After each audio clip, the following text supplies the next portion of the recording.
Hello guys, ഇന്ന് വിഷുവായിട്ട് നിങ്ങളെല്ലാവരും എന്താ പരിപാടി? ഞാനിവിടെ ഭയങ്കര തിരക്കിലാണ്. രാവിലെ 4 മണിക്ക് എഴുന്നേറ്റ് ലിയമോളെ കണി കാണിക്കാനുള്ള എല്ലാം സെറ്റ് ചെയ്ത് വെച്ചിട്ടുണ്ട്. അപ്പോൾ ലിയമോളെ ഇനി എഴുന്നേൽപ്പിക്കണം. അതിനു മുമ്പേ വരാന്തയിലോട്ട് കണിയെല്ലാം കൊണ്ടുപോയി വിളക്കൊക്കെ കത്തിച്ച് വെച്ചിട്ടുണ്ട് കേട്ടോ. 4:15 ലിയമോളെ പതുക്കെ വിളിക്കാൻ തുടങ്ങി. അങ്ങനെ മിതു ലിയമോളെയും വിളിച്ചുകൊണ്ട് വരുന്നുണ്ട്. പുള്ളിക്കാരി നല്ല ഉറക്കത്തിലാണ്. അങ്ങനെ ലിയമോളെ എടുത്തുകൊണ്ട് വന്നിട്ടുണ്ട്. നിങ്ങൾ സ്ക്രീൻ ഒന്ന് റൊട്ടേറ്റ് ചെയ്ത് പിടിക്കണേ. ലിയമോൾ ആദ്യം തന്നെ ഉറക്കിൻ്റെ ആ ഒരു ശീലക്കേടുന്ന് മാറി വരുന്നേ ഉള്ളൂ.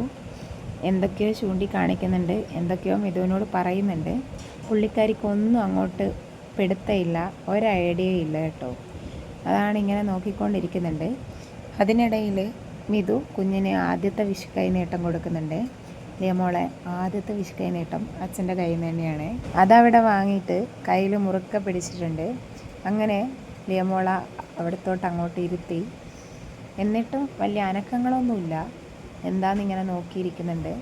നല്ല ഉറക്കിൻ്റെ സമയമാണ് 4 മണി എന്നൊക്കെ പറയുന്നത്. അതായിരിക്കും ചിലപ്പോൾ ആ ഒരു ഉറക്കത്തിൽ നിന്നും മാറാണ്ടിരിക്കുന്നത്. അങ്ങനെ ലിയമോൾ ഓക്കെ ആയിട്ടുണ്ട്. ആദ്യം തന്നെ ചക്കയിലാണ് കേട്ടോ കൈ പോകുന്നത്. വേറെ ഒന്നും അവൾക്ക് വേണ്ട, ആ ചക്കയാണ് വേണ്ടത്. എന്താണെന്നറിയില്ല, അവൾ ചക്ക ആദ്യമായിട്ടാണ് കേട്ടോ കാണുന്നത്. അതുകൊണ്ടായിരിക്കും ചിലപ്പോൾ. ബാക്കി ഓൾമോസ്റ്റ് എല്ലാം അവൾ കണ്ട സാധനങ്ങളാണ്. ആ ചക്കയിൽ തന്നെ തൊട്ട് കളിക്കുന്നുണ്ട്. അങ്ങനെ അതെല്ലാം കഴിഞ്ഞ് ഞങ്ങൾ അമ്പലപ്പുഴ അമ്പലത്തിൽ പോയായിരുന്നു കേട്ടോ. കൃഷ്ണനെയൊക്കെ കണ്ടിട്ട് വരാമെന്ന് ഓർത്ത് പോയതാണ്. പക്ഷേ പുള്ളിക്കാരനെ കാണാൻ അവിടെ ഒത്തിരി പേരുണ്ടായിരുന്നു. അതുകൊണ്ട് തന്നെ ഞങ്ങൾക്ക് നടയിലോട്ട് കയറാൻ പറ്റിയില്ല. ഞങ്ങൾ വെളിയിൽ നിന്ന് ഞങ്ങളെ കാര്യങ്ങളും പരാതികളെല്ലാം പറഞ്ഞ് ഞങ്ങൾ ഇങ്ങോട്ട് തിരിച്ചിരുന്നേ. അങ്ങനെ ലിയമോളെ മുട്ട അധിക നേരം വെയിൽ കൊള്ളണ്ടല്ലോ എന്നോർത്ത് ഞങ്ങൾ വേഗം തന്നെ നടന്ന് വെളിയിലോട്ട് വന്നേ. ലിയമോക്ക് അതിനിടയിൽ ഒരു മയിൽപ്പീലിയൊക്കെ വാങ്ങിയിട്ടുണ്ടായിരുന്നേ. നിങ്ങൾ ഈ ക്യൂ കണ്ടോ?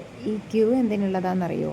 അവിടെ പാൽപ്പായസം വാങ്ങാൻ വേണ്ടിയിട്ടുള്ളതാണ് കേട്ടോ. അമ്പലപ്പുഴ പാൽപ്പായസം എല്ലാവരും അറിയായിരിക്കും, എല്ലാവർക്കും ഭയങ്കര ഫേമസ് ആയിട്ടുള്ള ഒരു കാര്യമാണ്. അങ്ങനെ അവിടെയുള്ള ഒരു സ്റ്റാച്ചു ഉണ്ടായിരുന്നു ആനേൻ്റെ. അപ്പോൾ അതൊക്കെ ഒന്ന് കണ്ടു. അതൊക്കെ കഴിഞ്ഞ് വെളിയിലൊക്കെ ഇറങ്ങി. അതിനിടയിൽ ഇതാണ് അച്ഛനും മോളും മയിൽപ്പീലിയൊക്കെ വാങ്ങി കൈ പിടിച്ചിട്ടുണ്ട്. എന്നിട്ട് തിരിച്ചു പോകുന്ന വഴിക്ക് ആ മയിൽപ്പീലി രണ്ടാളും കൂടെ കളഞ്ഞിട്ടുമുണ്ട് കേട്ടോ. 10 മണിയൊക്കെ ആയപ്പോൾ വീട്ടിലെത്തി വേഗം തന്നെ മോര് കാച്ചിയുണ്ടായിരുന്നു. അത് കഴിഞ്ഞ് പായസം ഉണ്ടാക്കി. പിന്നെ ചിക്കൻ ഫ്രൈയും ആക്കിയിരുന്നു കേട്ടോ. ഞങ്ങൾക്കിവിടെ സാധാ ചോറായിരുന്നേ, ബിരിയാണി ഒന്നും ആക്കിയില്ല. ഇവിടെ വിഷുവിന് ബിരിയാണിയൊന്നുമില്ല കേട്ടോ. ഓണത്തിനാണെങ്കിലും വിഷുവിനാണെങ്കിലും സദ്യ തന്നെയാണ്. പക്ഷേ കോഴിക്കോട് മിക്ക വീട്ടിലും ഓണത്തിനും വിഷുവിനും ബിരിയാണി ആയിരിക്കും. എനിക്കറിയില്ല, ഇവിടെ അങ്ങനെ പറയുമ്പോൾ ഇവർക്കൊക്കെ ഒരു അത്ഭുതമാണ്. അങ്ങനെ ഇതെല്ലാം കൂട്ടിക്കുഴച്ച് ഇന്നത്തെ വിഷു അങ്ങ് അവസാനിപ്പിക്കണം. അപ്പോൾ ഓക്കെ, ബൈ.